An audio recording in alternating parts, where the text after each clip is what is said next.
Le bruit assourdissant du moteur transperce le silence de la nuit comme une tronçonneuse. Une fois de plus, il était là, Pete et sa foutue Mustang noire sans pot d'échappement. Alors que tous les habitants du quartier essayaient de se détendre après une journée de travail, il transformait nos nuits en cauchemars. Mais ce que Pete ne savait pas, c'est que son slogan « Je fais ce que je veux dans mon jardin » reviendrait le hanter d'une manière étouffante. Je m'appelle Elena, et pendant 15 ans, j'ai vécu paisiblement à Oak Ridge Hills, un domaine boisé d'environ 150 maisons réparties sur 300 acres de pure tranquillité. Ma propriété de 3 acres se trouvait dans un coin du domaine, entourée par la nature et le silence que je chérissais. La seule maison voisine était occupée par Madame Eleanor, une dame de 80 ans qui cultivait des roses et faisait rarement du bruit, à l'exception d'une émission culinaire occasionnelle un peu trop bruyante. Tout a changé au printemps dernier, lorsqu'Eleanor a vendu sa maison et s'est rapprochée de ses enfants. Au début, j'étais impatiente de rencontrer les nouveaux voisins. Peut-être s'agirait-il d'un jeune couple avec lequel je pourrais partager un verre de vin le week-end, ou d'une famille avec des enfants qui donneraient vie à l'endroit. Au lieu de cela, j'ai rencontré Pete. Pete, un homme d'une trentaine d'années, avec une barbe bien taillée et un sourire qui cachait sa vraie personnalité. Sa femme, Melissa, semblait gentille, mais restait dans l'ombre de son mari. Les premiers jours, tout semble normal. Puis la Mustang est arrivée. C'est une GT 500 modifiée, s'est vanté Pete lorsque je l'ai vu admirer la voiture qu'il venait d'acquérir. J'ai enlevé le pot d'échappement pour sentir la puissance. Ce soir-là, j'ai découvert ce que signifiait « sentir la puissance ». À 22 heures, alors que je regardais un film sur mon balcon, le rugissement assourdissant du moteur s'est fait entendre. Pete faisait monter et descendre la voiture à toute vitesse dans la rue de la cité, en prenant des virages serrés et en démarrant brusquement. Le bruit était si intense que j'ai dû mettre le film en pause à plusieurs reprises, incapable d'entendre les dialogues. Le lendemain matin, j'ai espéré qu'il ne s'agissait que d'un épisode isolé. Peut-être que Pete testait simplement son nouveau jouet. Mais non. La nuit suivante, le même spectacle s'est répété. Et la suivante. Et la suivante. Cela devient insupportable, commente Claire, ma voisine de 2 maisons, lorsque nous nous rencontrons à l'épicerie du coin. Ma fille ne peut pas dormir avec ce bruit. Mes chiens sont agités chaque fois que cette voiture passe, se plaint Georges, un autre habitant que j'ai rencontré dans la file d'attente. Le problème ne se limite pas au bruit de la rue. Pete avait transformé sa petite cour de 1,5 hectare en une sorte de champ de foire. Le week-end, 5 ou 6 amis arrivaient, tous avec des voitures de sport modifiées, et ils faisaient tourner leur moteur, buvaient de la bière et riaient fort. Après un mois de ce supplice, nous avons décidé d'agir. Sarah, la présidente de l'association des résidents, a publié un message sur le groupe Facebook de la copropriété, demandant poliment à Pete de tenir compte de l'impact de son hobby sur les voisins. Les réactions ont été immédiates. Plus de 50 résidents ont fait part de leur mécontentement à l'égard du bruit. Certains ont suggéré des horaires précis pour l'utilisation de la voiture par Pete, d'autres ont simplement demandé une réduction du volume sonore. Tous se sont montrés respectueux. La réponse de Pete ? Un commentaire qui allait tout changer. J'ai payé beaucoup d'argent pour cette maison. Je vais faire ce que je veux dans mon jardin. Les rues sont publiques. J'ai lu et relu ce commentaire, sentant mon sang bouillir. 15 années de paix détruites par un homme incapable de comprendre les principes de base de la vie en communauté. Cette nuit-là, alors que le bruit de la Mustang emplissait à nouveau l'air, quelque chose a changé en moi. Si Pete voulait la guerre, il l'aurait. C'est alors que je me suis souvenu d'un détail important concernant ma propriété. En raison des particularités du terrain et de la direction du vent, tout feu de joie que je faisais à un certain endroit de mon jardin envoyait toute la fumée directement vers la maison d'Eleanor. Pendant des années, j'ai évité de faire des feux de joie à cet endroit, déplaçant mon point de détente de l'autre côté de la propriété, loin de sa maison. En regardant par la fenêtre, j'ai vu Pete et ses amis dans l'arrière-cour, faisant tourner leur moteur et riant bruyamment. Un sourire s'est dessiné sur mon visage. S'il pouvait faire ce qu'il voulait dans son jardin, je pouvais aussi le faire dans le mien. Ce soir-là, alors que je préparais ma vengeance, j'ai réalisé qu'elle ne serait pas seulement pour moi. Ce serait pour Claire et sa fille qui n'arrivaient pas à dormir. Pour Georges et ses chiens effrayés. Pour tous les habitants de la propriété dont la paix avait été troublée. Le plan était simple mais efficace. Je savais exactement comment faire goûter à Pete son propre poison. Et il ne pourrait pas se plaindre sans se contredire. Si vous appréciez cette histoire de justice au parfum de fumée, N'oubliez pas de vous abonner à la chaîne pour d'autres récits de vengeance parfaite contre des voisins insupportables. Car ce qui suit vous montrera comment un simple feu de joie peut éteindre même l'ego le plus enflammé. Le lendemain du message arrogant de Pet, je me suis réveillée avec une détermination renouvelée. En préparant mon petit déjeuner, j'ai regardé par la fenêtre la petite cour de 0,45 acres de mes bruyants voisins, la plus petite parcelle de toute la copropriété d'Oak Ridge Hills. Une ironie, puisque l'homme à l'ego le plus gonflé vivait dans l'espace le plus étroit. Pendant 15 ans, j'ai été un voisin exemplaire. Lorsque j'ai découvert que mes feux de joie gênaient Eleanor, je n'ai pas hésité à déplacer mon cercle de feu de l'autre côté de la propriété. Je n'ai jamais reçu de remerciement officiel pour cela, mais le sourire d'Eleanor lorsque nous avons parlé de ces roses valait plus que des mots. Pet était différent. Son égoïsme était aussi bruyant que sa Mustang. Contrairement à la majorité des résidents d'Oak Ridge Hills, qui appréciaient la paix et le respect mutuel, Pet semblait considérer le domaine comme son terrain de jeu privé. Comme si le fait de payer une maison lui donnait le droit de torturer les oreilles de 150 familles. Je finis mon café et me dirigeai vers l'endroit où j'avais l'habitude de faire mes feux, avant de les déplacer par égard pour Eleanor. C'était un pentagone parfait fait de pierre lisse, stratégiquement situé au point où mes terres rencontraient celles de Pet. En raison de la géographie du site et de la configuration des vents, toute fumée produite à cet endroit se dirigeait directement vers la cour de Pet, comme si elle était attirée par un aimant invisible. « Tu vas avoir besoin d'aide pour ça ?» La voix m'a fait sursauter. C'était Tom, mon voisin d'en face, un homme d'une 60aine d'années avec une éternelle casquette de baseball et des yeux qui semblaient toujours sourire. « Je suis juste en train d'organiser des choses dans la cour, » ai-je répondu, essayant de ne pas dévoiler mes plans trop tôt. « Je vois, » sourit Tom en croisant les bras. « Tu sais, j'élague quelques arbres. J'ai beaucoup de bois humide dont il faut se débarrasser. Cela ferait un excellent combustible pour un feu de joie. » Nos regards se sont croisés, et j'ai compris que Tom avait lui aussi souffert du bruit de la Mustang. Nous n'avions pas besoin de parler beaucoup pour nous comprendre. Je lui ai répondu, avec un sourire complice. Ce serait du gâchis de jeter ce bois, n'est-ce pas? Cet après-midi-là, Tom est arrivé avec une camionnette remplie de branches et de bûches humides. Pendant que nous déchargeons, d'autres voisins passent, curieux de notre activité. Claire, la mère de la fillette qui ne pouvait pas dormir, a offert de l'herbe fraîchement coupée. George a apporté de vieilles bûches qui pourrissaient dans sa remise. Pour alimenter le feu, dit-il en clignant de l'œil. Tout le domaine semblait secrètement impliqué dans ma petite vengeance. J'attendais le moment idéal. Le samedi suivant, comme d'habitude, Pet a garé sa Mustang dans l'arrière-cour et a commencé à accueillir ses amis pour une nouvelle séance de bruit. Pendant qu'ils ouvraient leur bière et mettaient la musique à fond, j'allumais mon feu de joie. Au début, j'ai utilisé du bois sec pour que les flammes prennent bien. Puis, lentement, j'ai commencé à ajouter les brindilles humides de Tom. Une épaisse fumée grise et malodorante a commencé à s'élever, dansant dans l'air pendant quelques secondes avant d'être transportée directement dans l'arrière-cour de Pet. Depuis mon balcon, je regardais la fumée envahir son espace comme une armée silencieuse. Pet et ses amis ont d'abord essayé de l'ignorer. Ils se sont déplacés de l'autre côté de la cour, mais la fumée les a suivis. Quelques minutes plus tard, j'ai vu Pet regarder dans ma direction, les sourcils froncés. J'ai fait un signe de tête aimable tout en ajoutant de l'herbe coupée humide au feu. La fumée s'est intensifiée. Dense, persistante et avec une odeur qui mélangeait le bois pourri et l'herbe fermentée. Les amis de Pet ont commencé à tousser. Certains se couvrent le nez avec leur chemise. Finalement, ils sont tous rentrés dans la maison, abandonnant leur bière et le plaisir de faire rouler leur voiture dans la cour. Je me suis dit que c'était une victoire temporaire. Mais je savais que je devais être cohérent. Pet devait se rendre compte que, tout comme son bruit était incessant, ma réponse le serait aussi. Le lendemain matin, j'ai posté sur le groupe Facebook de la municipalité. Je redécouvre le plaisir des feux de joie dans mon jardin. Si quelqu'un a de l'herbe coupée, des branches humides ou toute autre matière organique à brûler, j'accepte les dons. La réponse a été massive.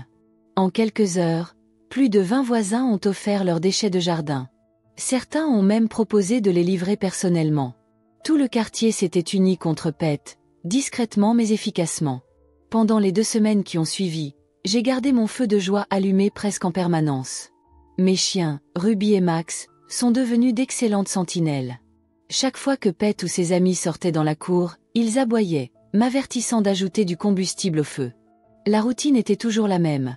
Pet sortait, mes chiens aboyaient, je rajoutais du bois humide et de l'herbe coupée, la fumée montait, Pet rentrait. Une danse silencieuse de cause à effet. J'ai compris que cela fonctionnait lorsque j'ai remarqué que la Mustang restait garée dans le garage pendant des jours et des jours. Les amis de Pet venaient moins souvent. La cour, qui était autrefois le centre du bruit et de l'agitation, est restée vide. Claire m'a rejoint au supermarché la 3e semaine de telle opération fumée, comme Tom l'avait surnommée. Ma fille a dormi toute la nuit dernière, dit-elle avec un sourire reconnaissant. Je n'ai pas entendu cette horrible voiture depuis des jours. Mes chiens sont beaucoup plus calmes, ajoute George, qui s'est joint à notre conversation. Même s'ils ont développé un nouveau talent pour détecter la présence de Pet.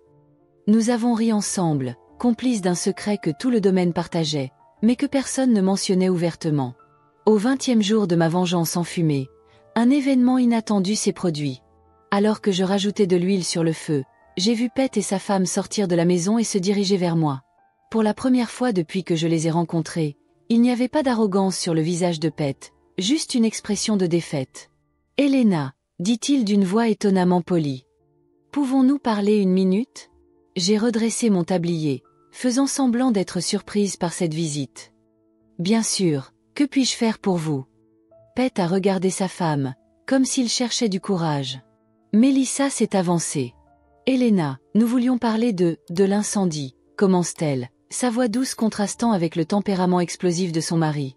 « Je ne sais pas si tu as remarqué, mais la fumée pénètre dans notre maison. Cela nous affecte vraiment. Mes cheveux sentent la fumée même après que je les ai lavés, poursuit-elle. Et nous pouvons la sentir à travers les tuyaux. C'est difficile de profiter de notre maison. » Pet a finalement pris la parole, sa voix portant un ton de supplication que je n'aurais jamais imaginé entendre. « Pourriez-vous réduire l'utilisation du feu, s'il vous plaît ? Je ne pense pas que vous réalisiez à quel point cela affecte notre vie de famille. » Je les ai regardés tous les deux, feignant la surprise et l'inquiétude. C'était le moment que j'attendais. L'occasion rêvée de faire comprendre à Pet l'hypocrisie de ses propres paroles. « Tu sais, Pet, commençai-je en gardant une voix calme et rationnelle.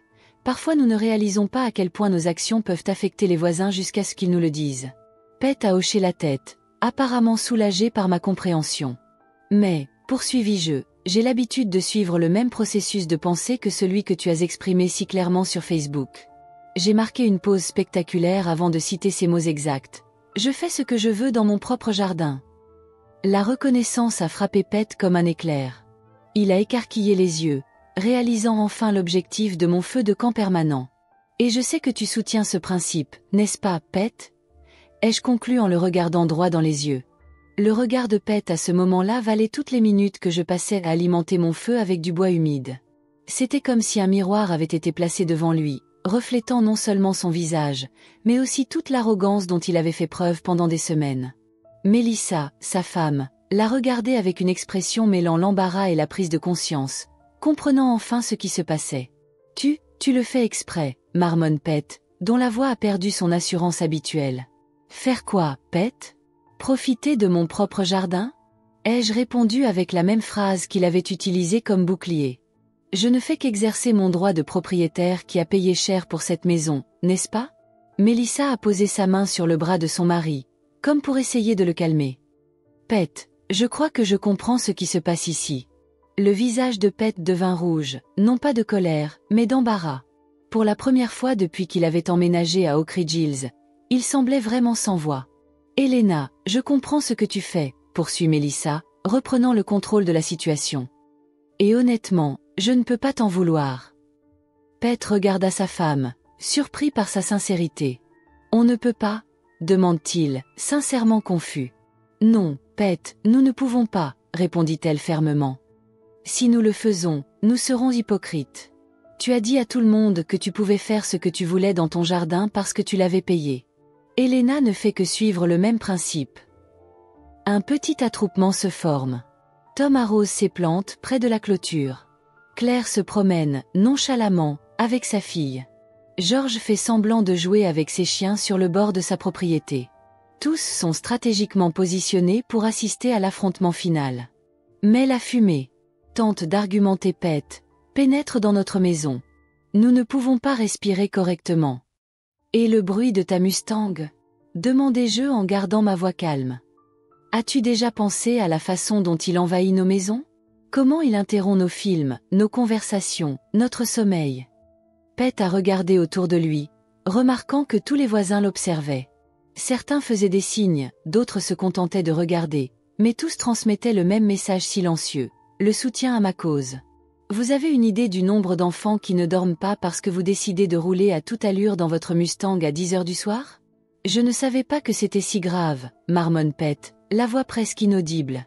Bien sûr que si, intervient Tom en se rapprochant. 50 personnes ont commenté le message sur Facebook. Tout le monde a expliqué comment votre bruit affectait la communauté. Vous avez juste choisi de l'ignorer. Et ta réponse, ajoute Claire en se rapprochant de sa fille, c'était essentiellement de dire que tu ne te préoccupais de personne d'autre que de toi-même. Pete semblait se rétrécir à chaque mot. L'homme sûr de lui qui s'était vanté de sa Mustang modifiée et avait déclaré qu'il avait le droit de troubler l'ordre public avait maintenant l'air d'un petit garçon pris en flagrant délit d'espionnage. Je ne me rendais pas compte que je vous dérangeais autant, tente-t-il de se défendre, mais sa voix manque de conviction. Tu ne t'en es pas rendu compte ou tu n'as pas voulu le faire? Demanda George, qui rejoignait le groupe avec ses chiens. Parce qu'il est difficile de ne pas s'en rendre compte quand 50 voisins vous demandent poliment d'arrêter. Mélissa serre le bras de son mari, dans un geste qui semble dire « Il est temps d'admettre ton erreur ». Pete l'a regardé, puis m'a regardé, et enfin a regardé les voisins rassemblés. C'était comme regarder un homme réaliser, en temps réel, l'impact de ses actions. « Écoute, Elena » commença-t-il, sa voix étant maintenant sincèrement contrite. « Je pense que j'ai réagi de manière excessive. Avec la voiture, avec l'attitude, avec tout. » Tu crois ça? Demandai-je en haussant un sourcil. Non, j'en suis sûre, a-t-elle rapidement corrigé. J'ai réagi de manière excessive. Et j'en suis désolée. Mélissa sourit, soulagée. Nous sommes tous les deux désolés. Ce n'est pas comme ça que nous voulions commencer notre vie à Oak Ridge Hills. L'air était plein d'impatience. Tout le monde attendait ma réponse. Pendant des semaines, j'avais gardé mon feu de joie allumé comme un symbole de résistance. Une manifestation physique du malaise que Pete nous avait causé à tous. Pete, commençai-je en marquant délibérément une pause. Qu'es-tu prêt à faire pour changer cette situation? La question était suspendue dans l'air comme la fumée que j'avais produite au cours des dernières semaines. Pete a regardé Mélissa, puis les voisins, et enfin moi. Je vais restaurer l'échappement d'origine de la Mustang, dit-il fermement. Et je promets de ne pas rouler à toute vitesse dans la propriété, surtout la nuit. Et les amis? Demande Tom. Ceux qui amènent leur propre voiture bruyante? Pas de réunion bruyante dans le jardin, lui assure Pete. Si nous nous réunissons, ce sera juste pour un barbecue tranquille. Pas d'excès de vitesse, pas de musique forte. Claire s'est rapprochée, sa fille se cachant derrière elle. Ma fille souffre de troubles du sommeil, explique-t-elle. Chaque nuit où votre voiture la réveille, c'est une journée entière d'épuisement pour elle. Le visage de Pete s'est contracté sous l'effet d'une véritable culpabilité. Je suis désolée, vraiment. Je n'ai jamais pensé à l'impact que je pouvais avoir. Parfois, nous avons besoin de nous rappeler que nous ne vivons pas seuls dans ce monde, a déclaré George, ses chiens maintenant calmes à ses côtés. Une communauté fonctionne lorsque tout le monde se respecte. Pete acquiesce, absorbant la leçon. Vous avez raison. J'ai été égoïste. À partir de maintenant, je serai un meilleur voisin. Je te le promets. Je regarde le feu de joie qui fume encore dans mon jardin. Après des semaines passées à alimenter le feu de la vengeance, il était temps de décider si je devais le laisser continuer à brûler. Si tu tiens ta promesse, Pete, il n'y aura plus de feu de joie, ai-je finalement déclaré. Ce n'est pas le genre de jardin que j'aime normalement avoir. Je préfère les fleurs et les plantes à la fumée et aux cendres. Un soupir collectif de soulagement parcourut le groupe. La tension qui régnait à Oak Ridge Hills depuis quelques semaines commençait à se dissiper comme la fumée dans l'air. En fait, ajoute Mélissa, nous envisageons de rénover notre jardin. Peut-être pourriez-vous nous donner quelques conseils, Elena? Votre jardin est merveilleux. Ce geste a surpris tout le monde, surtout moi. C'était un rameau d'olivier, une tentative sincère de construire des ponts là où il n'y avait que de la fumée. Bien sûr, ai-je répondu, sincèrement touché par l'effort. J'ai quelques jeunes arbres supplémentaires qui pourraient bien s'adapter à votre espace. Tom a suggéré d'organiser un barbecue communautaire le week-end prochain. Une idée accueillie avec enthousiasme par tout le monde, y compris Pet, qui a proposé sa marinade spéciale pour la viande. Alors que nous nous dispersions, Pet a tenu à ajouter une dernière chose. « Elena, dit-il en se tournant vers moi, merci pour... Eh bien, pour m'avoir donné cette leçon. » D'une manière un peu étouffante, mais efficace. J'ai souri, reconnaissant l'humour de la situation. Parfois, la seule façon de faire comprendre à quelqu'un l'impact de ses actes est de lui faire ressentir quelque chose de similaire. Leçon apprise, m'a-t-il assuré en me tendant la main pour la serrer. Et elle ne sera pas oubliée. Après cette confrontation décisive, la vie à Oak Ridge Hills a radicalement changé. Le barbecue de la communauté a eu lieu le week-end suivant et, à ma grande surprise, l'arrière-cour de Pet et Melissa a été choisie comme lieu de réception. Une décision symbolique qui n'est passée inaperçue pour personne. Ce qui était auparavant un espace de chaos et de bruit s'est transformé en un environnement chaleureux, avec des tables décorées et une atmosphère de réconciliation. Pet avait garé sa Mustang dans le garage, à l'abri des regards, et le silence était presque aussi satisfaisant que l'arôme de la viande grillée. « Cette sauce est vraiment incroyable », ai-je commenté en goûtant la fameuse marinade de Pet. « Un talent caché, hein ?» Il sourit, un vrai sourire cette fois. « Mon grand-père me l'a appris quand j'avais 12 ans. C'est la seule fois où il a été vraiment fier de moi. » Cette petite révélation personnelle a changé quelque chose dans ma façon de le voir. Derrière l'homme arrogant dans la bruyante Mustang, il y avait un garçon en quête d'approbation, essayant d'exprimer par le rugissement d'un moteur ce qu'il ne pouvait exprimer par des mots. Melissa s'approcha, portant un plateau de salade de pommes de terre. « Il faut que vous goûtiez ça. C'est une recette familiale depuis 3 générations. » L'après-midi s'est déroulé dans un climat de partage d'histoires, de rires, et surtout, sans qu'un seul moteur ne vrombisse. Tom a raconté comment il s'était installé à Oak Ridge Hills il y a 30 ans, alors que le domaine n'était qu'un ensemble de parcelles vides. Claire a parlé de sa fille et du fait que, pour la première fois, elle avait dormi toute la nuit sans interruption. À un moment donné, Pet s'est levé, une bière à la main. Le groupe se tait, attendant ses paroles. « Je veux porter un toast, dit-il, la voix dépourvue de son arrogance précédente. À la communauté. À la patience. Et surtout à Elena et à son feu de joie éducatif. » Des rires résonnèrent dans la cour. Ce qui avait été un champ de bataille il y a quelques semaines était maintenant un espace de camaraderie. « Vous savez, poursuit Pet, soudainement sérieux, je n'ai jamais été doué pour m'excuser. J'ai grandi dans un endroit où admettre ses erreurs était un signe de faiblesse. Mais je crois que j'ai appris quelque chose d'important ces dernières semaines. » Il marque une pause, regardant chacune des personnes présentes. La communauté n'est pas seulement un endroit où l'on vit. C'est l'ensemble des personnes avec lesquelles vous partagez l'espace, l'air et parfois le silence. Je suis désolé de l'avoir oublié. Un murmure d'approbation parcourt le groupe. Melissa regarde son mari avec une fierté évidente. Et pour prouver que j'ai retenu la leçon, poursuit Pet, j'ai une surprise à vous montrer. Il se dirige vers le garage et, quelques minutes plus tard, revient au volant de la Mustang. Pendant un instant, tout le monde s'est figé, craignant que le vieux Pet ne soit revenu. Mais lorsqu'il démarra le moteur, le son qui en sortit était doux, contrôlé, presque un ronronnement comparé au rugissement précédent. « L'échappement d'origine a été réinstallé », annonce-t-il en souriant. « Et quelques autres modifications pour réduire le bruit. Cela a coûté une petite fortune, mais cela vaut chaque centime pour la paix dans le domaine. » Des applaudissements spontanés fusent de toutes parts. Claire a même permis à sa fille de s'approcher pour voir la voiture, ce qui était impensable il y a quelques semaines.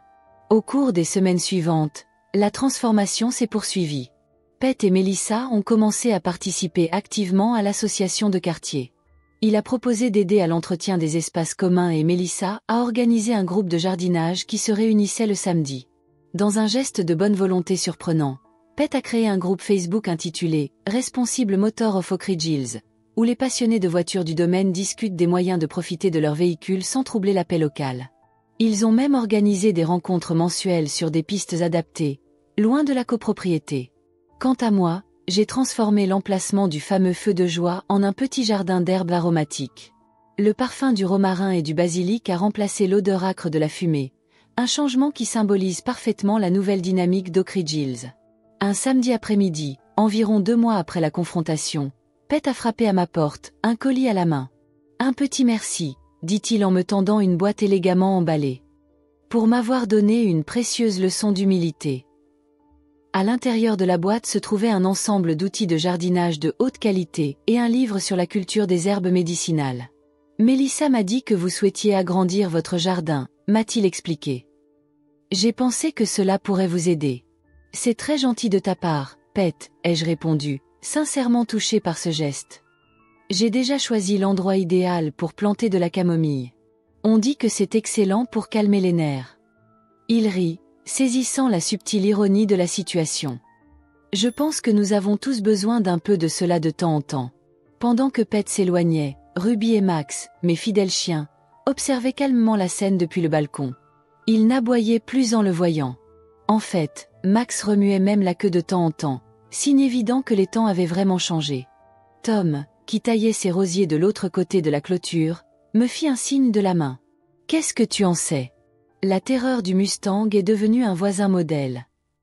Parfois, les gens ont besoin d'un miroir, ai-je répondu, répétant la pensée qui m'avait traversé l'esprit lors de la confrontation. Et parfois, ce miroir doit être fait de fumée. Ce soir-là, je me suis assise sur le balcon comme je l'avais fait avant l'arrivée de Pet. Le domaine était silencieux, à l'exception du doux chant des grillons et du ululement occasionnel d'un hibou. Pas de moteur en marche, pas de musique forte, juste la paix qui a caractérisé Oak Ridge Hills pendant tant d'années. En réfléchissant aux événements de ces derniers mois, je me suis rendu compte que ma « vengeance fumeuse » avait accompli quelque chose de remarquable. Non seulement j'avais rétabli la tranquillité dans la propriété, mais j'avais aussi transformé un voisin gênant en un membre apprécié de la communauté. L'ironie de la situation ne m'a pas échappé. En opposant à Pet exactement le même argument que celui qu'il avait utilisé.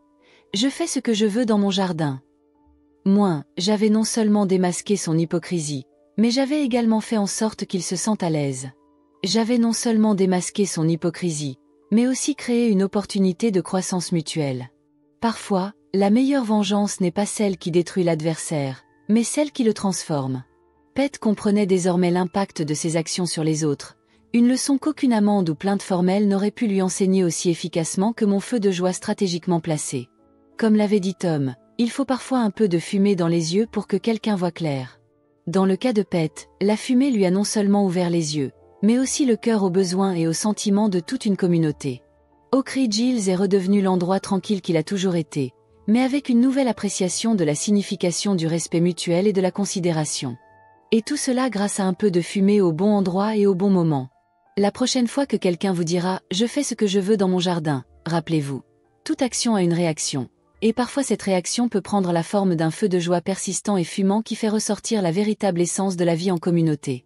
Si vous avez apprécié cette histoire de justice poétique à l'odeur de bois brûlé, n'oubliez pas de vous abonner à la chaîne Twist et Revenge pour d'autres histoires de vengeance brillantes et de leçons apprises à la dure.